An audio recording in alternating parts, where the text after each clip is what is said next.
Magandang umaga, Malacanang Press Corps. Welcome sa ating press briefing ngayong araw. Simulan natin sa magandang balita na dala ng administrasyon ni Pangulong Ferdinand R. Marcos Jr. sa bagong Pilipinas. Kaugnay sa katatapos lang na 2025 national and local elections, alinsunod sa utos ni Pangulong Marcos Jr.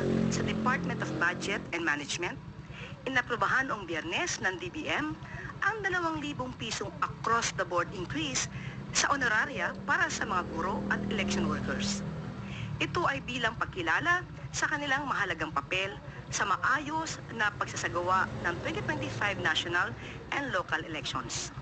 Ibig sabihin, magiging 12,000 pesos na ang honoraria para sa mga electoral board chairperson.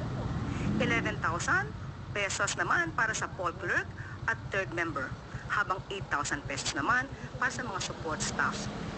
Sa ilalim ng 2025 General Appropriations Act, nakalaan ang 7.4 billion pesos na pondo para sa higit 758,000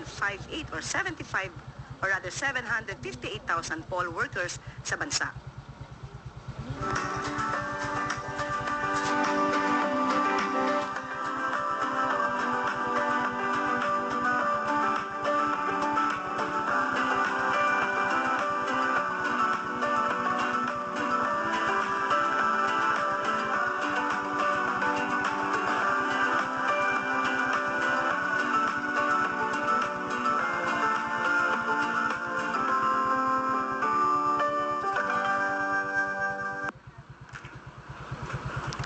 May good news ang Civil Service Commission para sa mga kabataang Pilipino na nagtapos ng K-12 Basic Education Program. Sa ilalim ng requirements para sa mga posisyong clerical, custodial, at iba pang sub-professional roles sa gobyerno. Ngayon, kinikilala na ang mga sumusunod na Grade 10 completers simula 2016, Grade 12 graduates simula 2016, at mga nagtapos ng Tech-Voc track na may TESDA NC11 or rather NC2 certification. Layunin ng pagbabagong ito na bigyan daan ang mas maraming kabataan na makapasok sa serbisyo publiko bilang tugon sa reforma ng K-12. Paalala ng CSC, bukod sa educational requirement, kailangan pa ring tugunan ng mga aplikante ang iba pang requirements gaya ng mga relevant training, experience, at civil service eligibility. Panoorin po natin ito.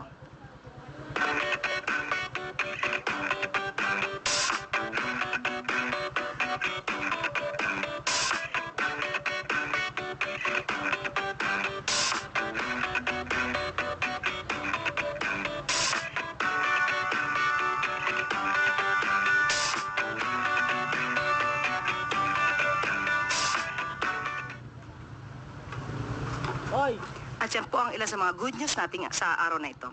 Ngayon po ay maaari na tayong tumanggap ng inyong mga katanungan. First question, Eden Santos, Net25.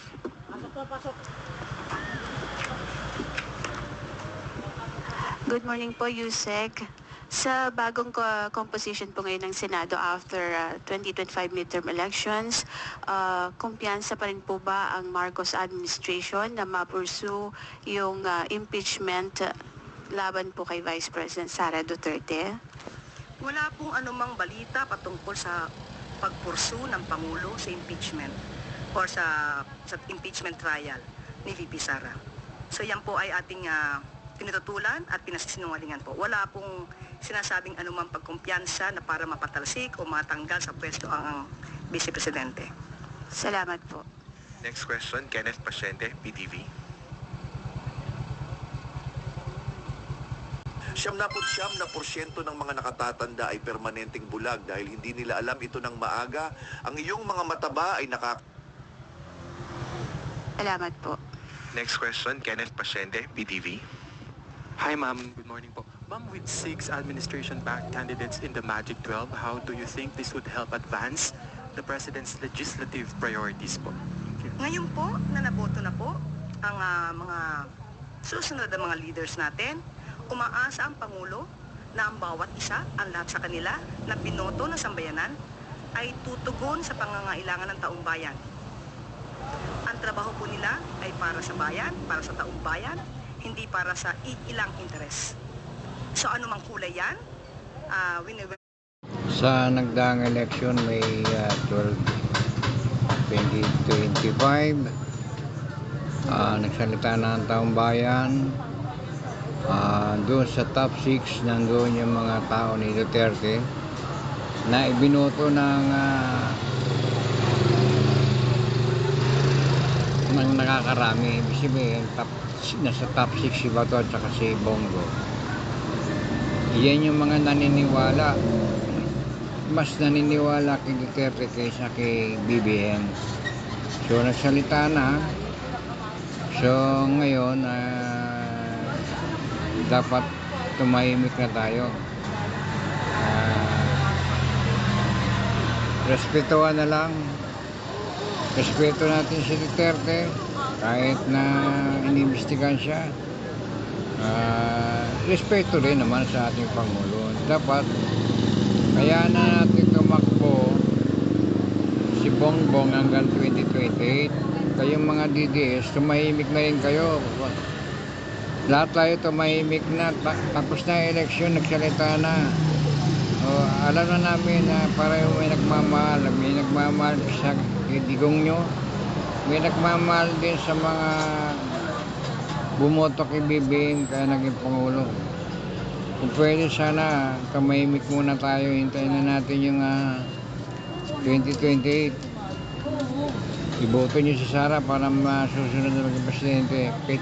Pwede kaya yun?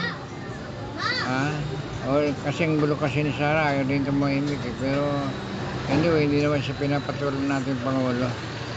O sige, sana God bless Philippines. Maraming salamat Panginoon Diyos, maraming salamat sa inyong patnubay sa Pilipinas, sa bayan namin mahal. Amen. Viewers, good morning sa ating lahat. Oo. Alam nyo, Senator Bato, nakapanayam na kita ng ilang taon mula nung ikaw ay unang tumakbo sa pagka-senador. Ito yung midterm elections during the term of former President Duterte. You ended up as number 5. Ito naman hanggang ngayon, kausap pa rin kita. Number 3 ka, mas mataas ka ngayon kesa nung una kang tumakbo. At any point, did you expect na magiging top 5 ka? Kasi nung una kitang nakapanayam, sinabi mo nga na posibleng malaglag ka, na hindi ka manalo, pero kabaliktaran na ang nangyari. Yes, Karen, sabi ko nga, I base my predictions on the surveys. Kita ko noon medyo mababa tayo, nag-start tayo at number 13. So, dandahan umangat hanggang finally nasa number 10 tayo ngayon.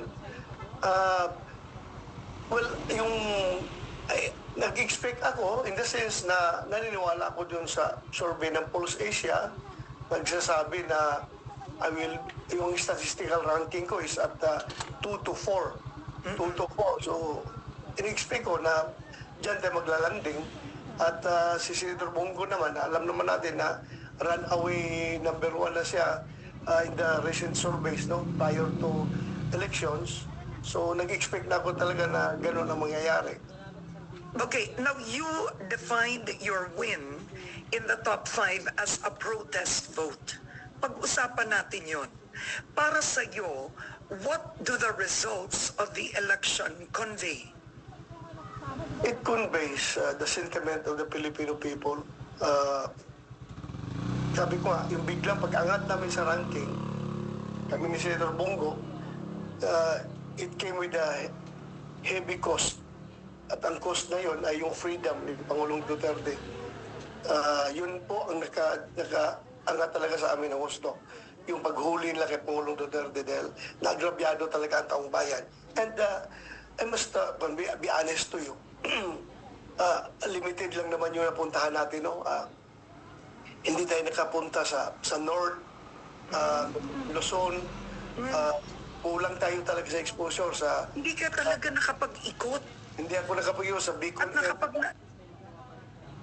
Growing your dream business and selling products that are loved doesn't have to be a struggle with the right tool like Odoo. Hindi ako nakapag-ikot sa Bicol. At naging number 3 ka. Yeah, yung Bicol area, hindi ako nakapunta, hindi ako nakakampanya sa Bicol area.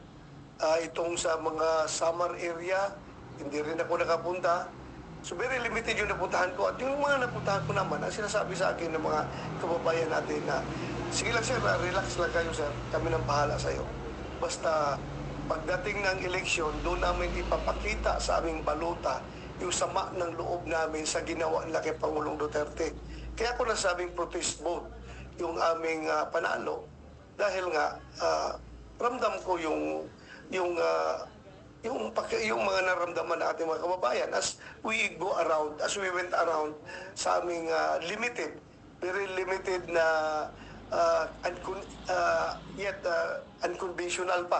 unconventional na campaigning na ginawa natin.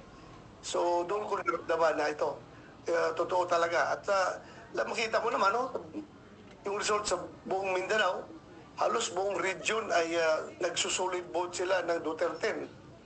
Lahat ng mga probinsya ng Mindanao. Actually, yung top 5. So, I don't know if we have time to show these surveys, no? But lumabas na to kahapon sa Head Start if we can pull them out. Sa Mindanao, of the whole region, ang top 5 ay all Duterte candidates. Nakakagulat nga si Jimmy Bondoc. Yes. Ay nag-number 4. Parang si Philip Salvador ata, number 5 ba?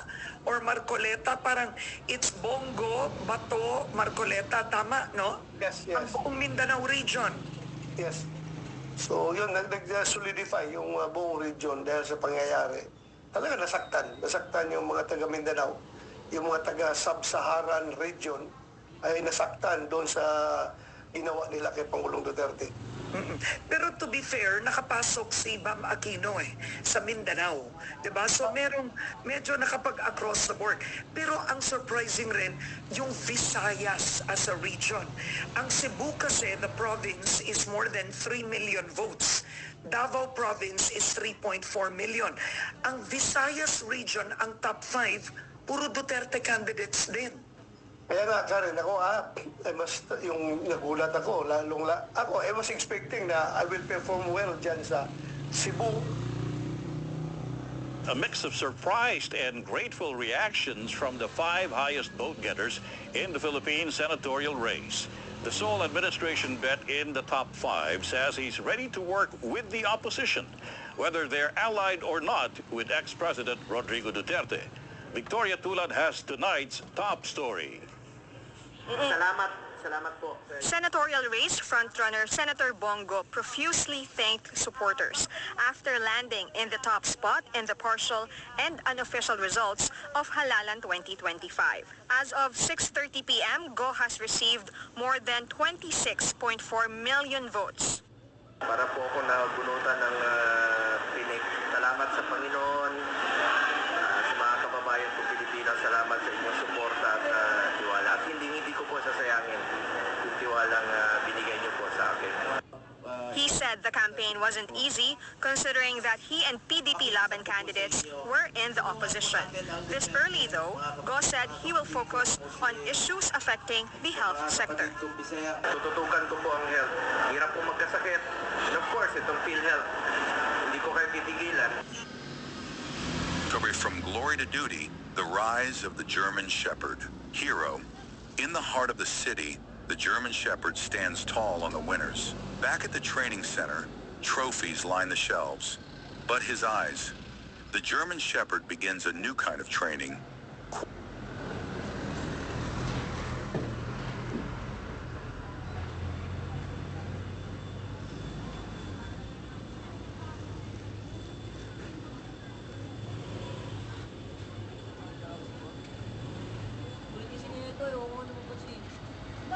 Si Francis Tolentino po.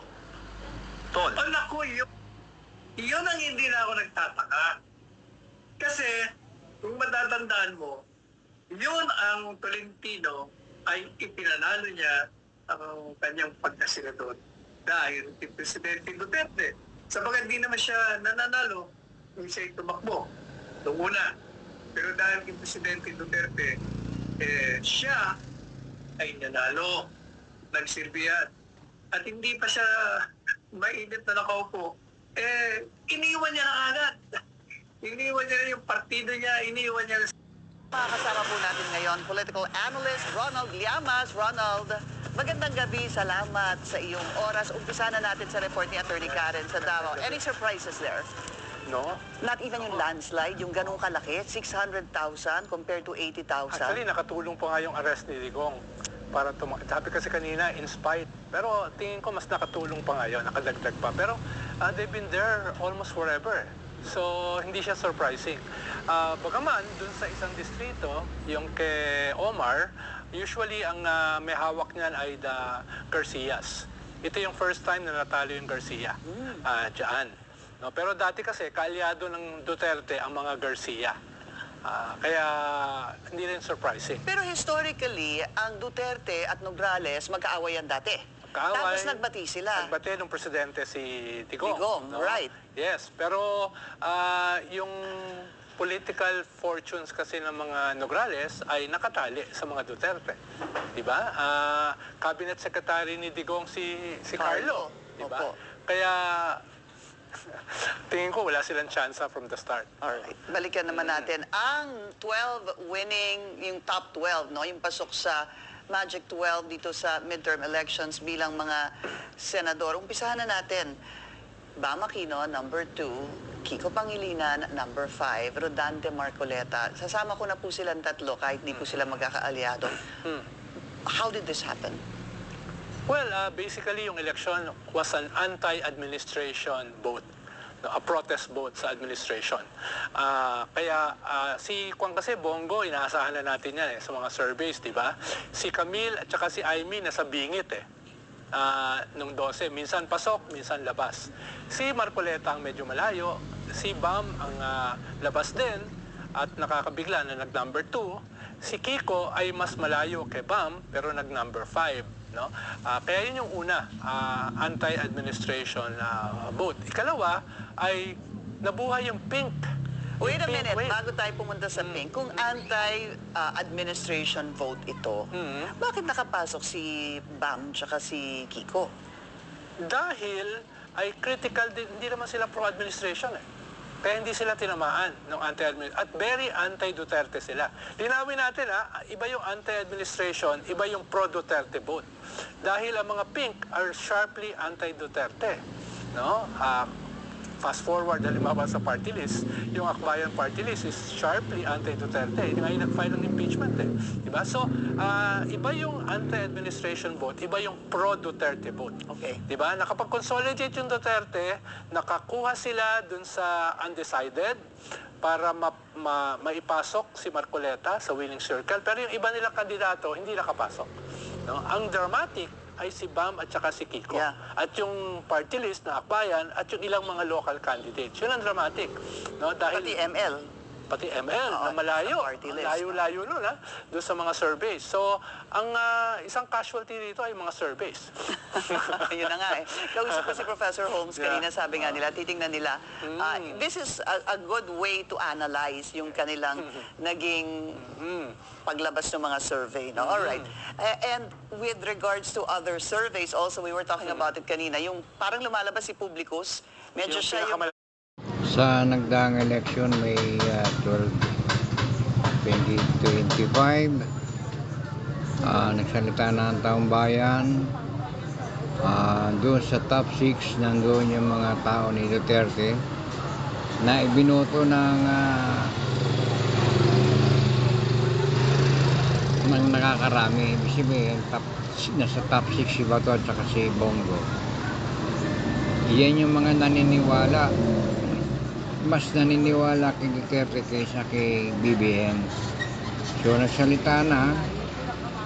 So ngayon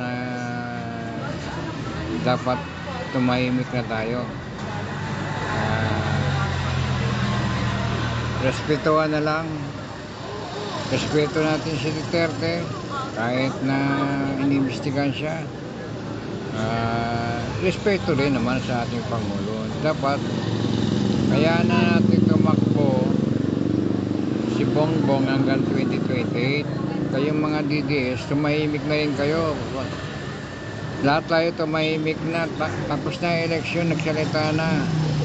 Alam na namin na pareho may nagmamahal sa digong nyo, may nagmamahal din sa mga bumoto kay BBM kaya naging Pangulo. Kung pwede sana tumahimik muna tayo, hintayin na natin yung 2028. Iboto niyo si Sara para masusunod na maging presidente. Pwede kaya yun?